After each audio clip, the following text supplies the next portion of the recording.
It is so. The Count Claudio shall marry the daughter of Leonato. Yeah, my lord, but I can cross it. Any bar, any cross, any impediment will be medicinable to me. I am sick in displeasure to him, and whatsoever comes athwart his affection rages evenly with mine. How canst thou cross this marriage? Not honestly, my lord, but so covertly that no dishonesty shall appear in me. Show me briefly how. I think I told your lordship a year since, but how much I am in favor of Margaret, the waiting gentleman to Hero. I remember. I can at any unseasonable instant of the night appoint her to look out at her lady's chamber window. And what life is that to be the death of this marriage? The poison of that lies in you to temper. Go you to the prince your brother, spare not to tell him that he hath wronged his honor in marrying the renowned Claudio, whose estimation do you highly hold up to a consummated stale, such as one as Hero. What proof shall I make of that? Proof enough to misuse the prince, to vex Claudio, to undo Hero, and kill Leonato. Look you for any other issue? Only to despite them, and I will endeavor anything. Go then, find me a meet hour to draw Don Pedro and the Count Claudio alone. Tell them that you know that Hero loves me, and tend a kind of zeal both to the prince and Claudio, as in love of your brother's honor, who hath made this match, and his friend's reputation, who is thus like that to be with the, oh my gosh, the semblance of a maid that you have discovered thus. They will scarcely believe this without trial. Offer them instances which shall bear no less likelihood than to see me at her chamber window. Here we call Margaret Hero, here Margaret term me Claudio, and bring them to see this the very night before the intended wedding, for in the meantime I will so fashion the matter that Hero shall be absent, and there shall appear such seeming truth of Hero's disloyalty that jealousy shall be called assurance, and all the preparation overthrown. Grow this to what adverse issue it can, and I will put it to practice. Be cunning in the working this, and thy fee is 1,000 ducats. Be you constant in the accusation, and my cunning shall not shame me. I will presently go and learn of their day of marriage.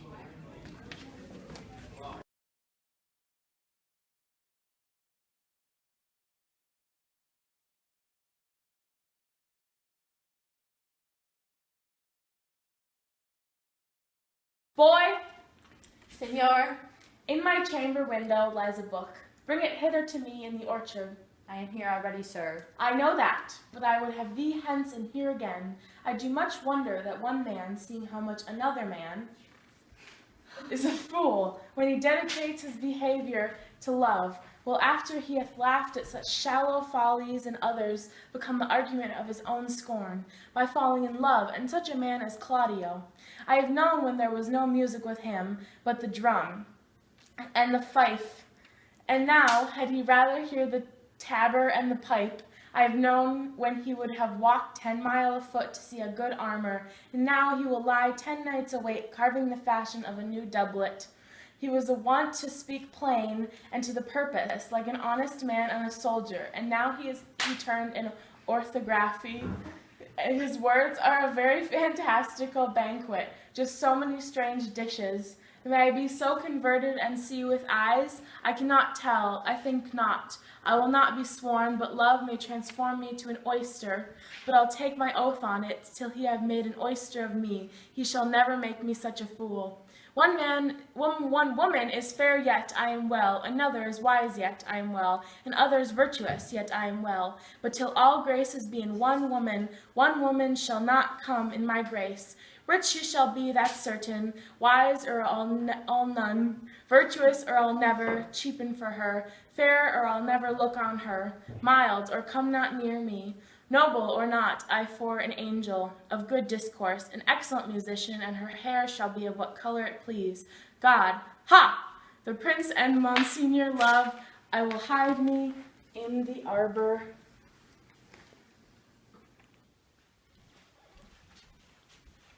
Come, shall we hear this music?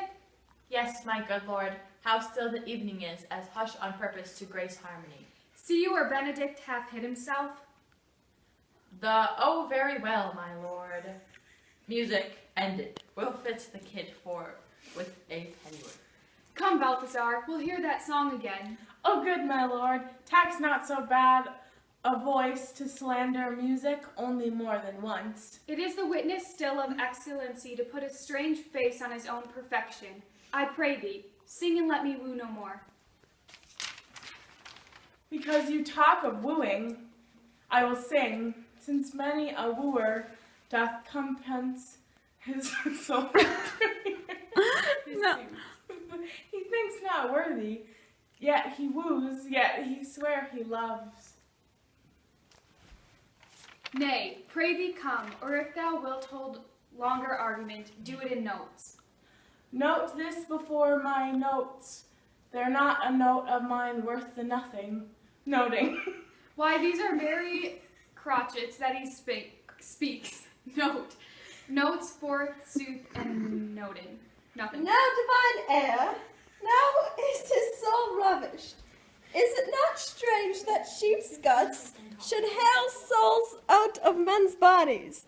Well, a horn for my money when all's done. Sigh no more, lady, sigh no more, sigh no more, no more. Men were deceivers ever, 1 foot in sea, 1 foot in sea, 1 foot in sea, and one on shore, to one thing constant never. And sigh not so, but let them go, and be you blithe and bonny, converting your sounds of woe into hey nonny nonny, hey nonny nonny, hey nonny nonny, hey. Sing no more, deity, sing no more, sing no more, no more. Of dawn so dull and heavy, fraud of men, the fraud of men, the fraud of men, was ever so, since summer first was levy. Sigh not so, but let them go, and be blithe and bonny, converting your sounds of woe into hey nonny nonny, hey nonny nonny, hey nonny nonny, hey. By my troth, a good song. Oh, and on all singer, my lord. Ill Ha. singer, my lord. Ha, no, faith. Thou singest well enough for a ship. And he had been a dog that should have howled thus, they would have hanged him, and I pray God, his bad voice bode no mischief. I had as life have ever heard the night raven, come what plague could have come after it. Yea, Mary, dost thou hear Balthazar? I pray thee, get us some excellent music for tomorrow night. We would have it at the Lady Hero's chamber window. The best I can, my lord. Do so. Farewell. Farewell. Come hither, Leonardo. What was it you told me today of your niece Beatrice being in love with Signor Benedict? Olay, stuck on, the foul sits. I did never think that lady would have loved any man. No, nor I either, but most wonderful that she should dote on Signor Benedict, whom she hath in all outward behaviours seemed to ever abhor. Is it possible? Sits the wind in that corner? By my troth, my lord, I cannot tell what to think of it, but she loves him with an enraged affection. It is past the infinite of thought. Maybe she doth but counterfeit. Faith like enough. O God, counterfeit? There was never a counterfeit of passion came so near the life of passion as she discovers it. Why? What effects of passion shows she? Bait the hook well, the fish will bite. What effects, my lord? She will sit to you. You heard my daughter tell you now. She did indeed. How, I pray you, you amaze me. I would have thought her spirit had been invincible against all assaults of affection. I would have sworn it had, my lord, especially against Benedict. I should think this is gull, but that the white-bearded fellow speaks it. Knavery cannot, sure, hide himself in such reverence. He hath to endeth in affection. Hold it up. Has she made her affection known to Benedict?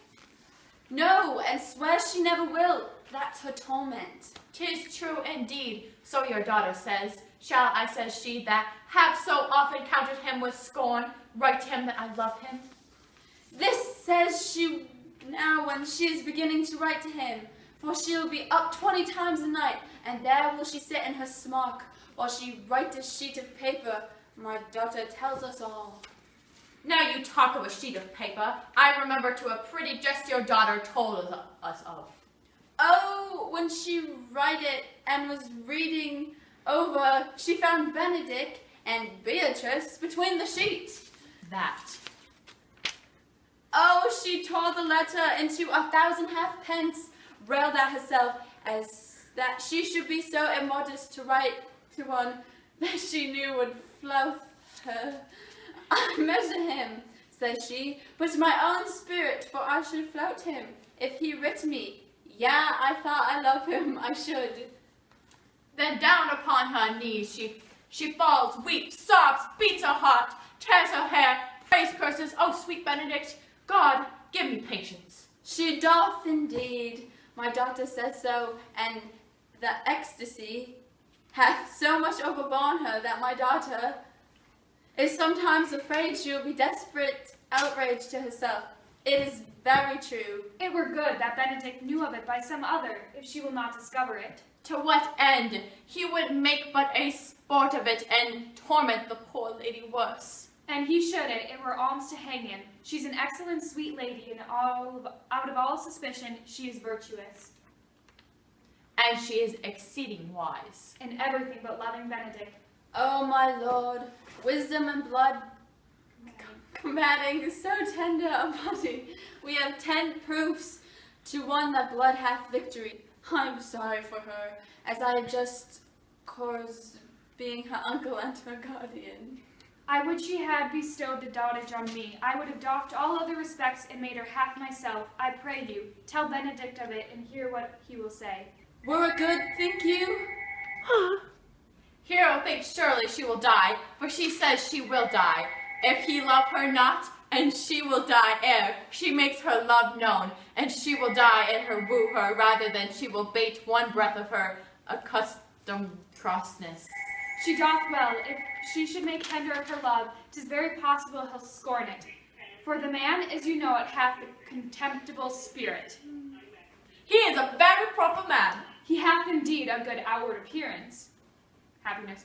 He doth indeed show some sparks that are like wit.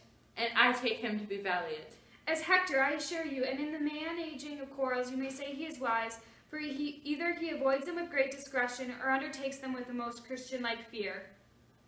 If he do fear God, I must necessarily keep peace. If he breaks the peace, he ought to enter into a quarrel with fear and trembling. And so will he do, for the man doth fear God. Howsoever, it seems not in him by some large jest he will make. Well, I am sorry for your niece. Shall we go seek Benedict and tell him of her love? Never tell him, my lord. Let him wear it out with good counsel. Nay, that is impossible. She may wear her heart on her first. Well, we will hear further of it by your daughter. Let it be cool the while. I love Benedict well, and I could wish he would modestly examine himself to see how much he is unworthy so good a lady. My lord, will you walk? Dinner's ready. If he do not dote upon her this, I will never trust my expectation. Let there be the same net spread for her, and that must your daughter and her gentlewoman carry. The sport will be when they hold one in opinion of each other's dotage, and no such matter. That's the scene that I would see, which will be merely a dumb show. Let us send her to call him in to dinner.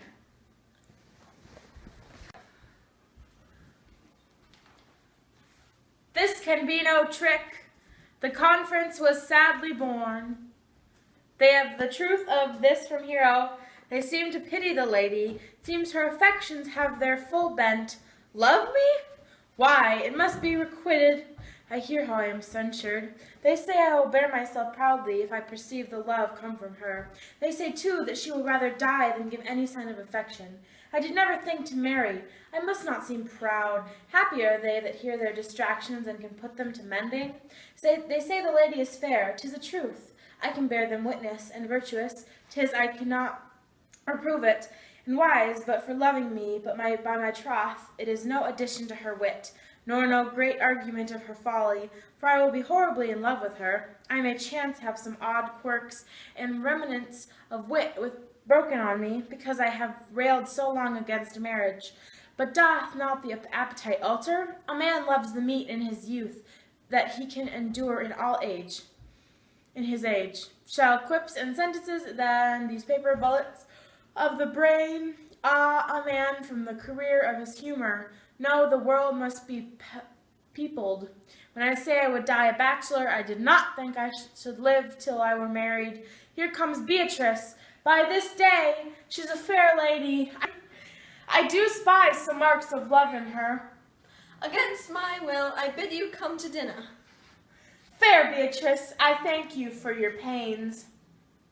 I took no more pains for those thanks than you take pains to thank me. If it had been painful, I would not have come. You take pleasure, then, in the message? Yeah, just so much as you may take upon a knive's point and choke a daw withal. You have no stomach, signor, fare you well. Ha! Well, I am sent to be coming to dinner. There's a double meaning in that. Ooh. I took no more pains for those thank than you took pains to thank me.